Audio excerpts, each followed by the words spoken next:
What if enlightenment isn't just about stillness and silence, but also about joy, about laughter? This is a story of a monk who spent years chasing the serious side of wisdom, only to find that the true path to enlightenment is paved with joy and laughter.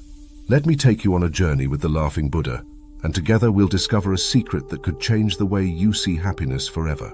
In a peaceful village nestled beneath rolling hills, there was a monastery where monks spent their days in quiet meditation, seeking wisdom and enlightenment. Among them was a monk named Toshi.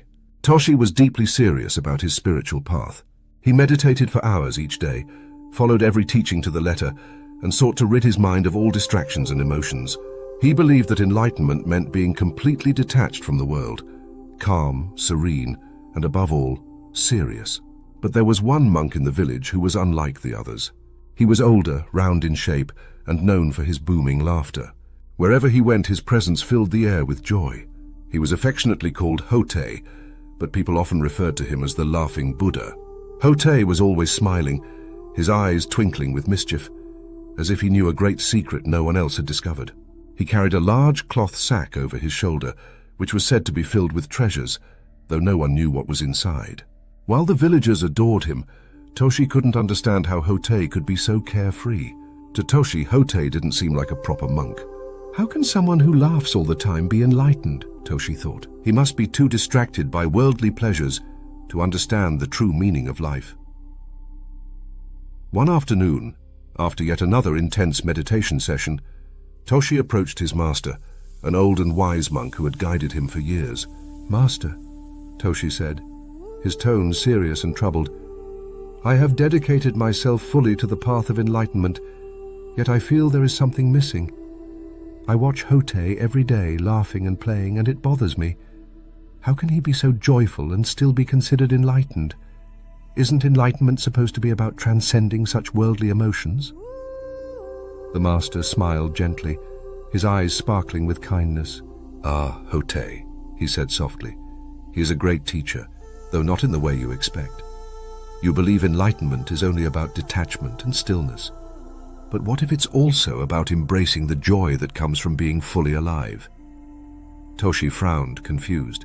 "But Master, how can joy and laughter lead to enlightenment? Isn't laughter a distraction?" The master placed a hand on Toshi's shoulder. "Why don't you spend a day with Hote and see for yourself? Sometimes the greatest wisdom comes from the most unexpected places." Toshi hesitated, but agreed. The next morning, he sought out Hote, who was, as usual, surrounded by children in the village square, laughing as he played with them. His large belly jiggled with each laugh, and the children giggled with delight. Toshi approached cautiously, unsure how to begin. Before he could say a word, Hote spotted him and waved him over with a wide grin. "Ah, Brother Toshi," Hote said, his voice warm and booming. "Come join us. What a beautiful day it is to laugh and be happy." Toshi stood awkwardly, feeling out of place. "I'm here to learn from you," he said stiffly. "The master suggested I spend time with you to understand your way." Hote's eyes twinkled. "Ah, yes, the serious monk has come to understand the ways of joy." He clapped his hands together and laughed. "Well, today you shall learn the secret of the laughing Buddha." Toshi followed Hote through the village.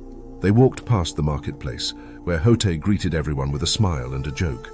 He played with the children, helped an old woman carry her vegetables, and gave a handful of coins to a beggar.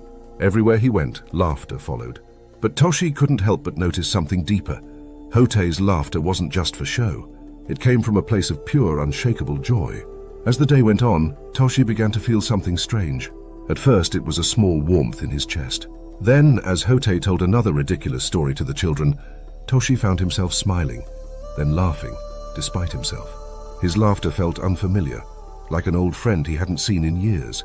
Later that afternoon, Hote and Toshi sat by a quiet riverbank, the sun low in the sky. For the first time all day, there was a moment of stillness between them. "Tell me, Brother Toshi," Hote said, his voice soft and kind. "Why do you seek enlightenment?"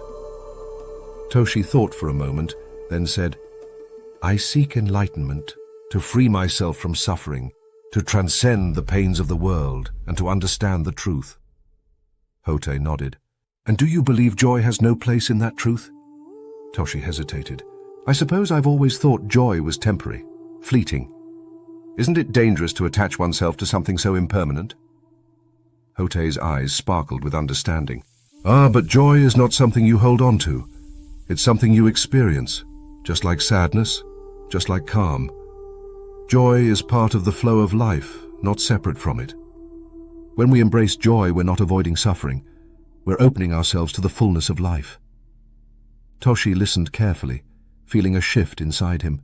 The world, Hotei continued, is full of both suffering and beauty. Enlightenment isn't about rejecting one and clinging to the other. It's about seeing them both clearly and finding the balance. And laughter? Laughter is the soul's way of dancing with life, of celebrating the moment, no matter how fleeting. Toshi looked down at the water, reflecting on Hotei's words. For so long he had believed that seriousness and detachment were the only paths to wisdom. But now, sitting beside this joyful monk, he felt something different, something lighter, yet no less profound.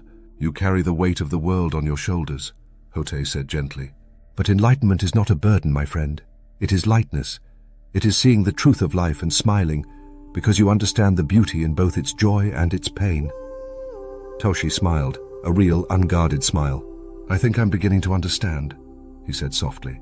Hotei grinned and gave Toshi a playful nudge. Good. Now let's laugh at the world together. From that day forward, Toshi's practice changed. He still meditated, he still sought wisdom, but he no longer did so with the heaviness of someone chasing an unreachable goal. Instead, he approached life with a light heart, laughing often and finding joy in the simple moments. And in that joy he discovered a deeper, more lasting peace. So what if the path to enlightenment isn't just in the silence of meditation, but also in the sound of laughter? Perhaps the greatest secret is this: to live fully is to embrace both the stillness and the joy.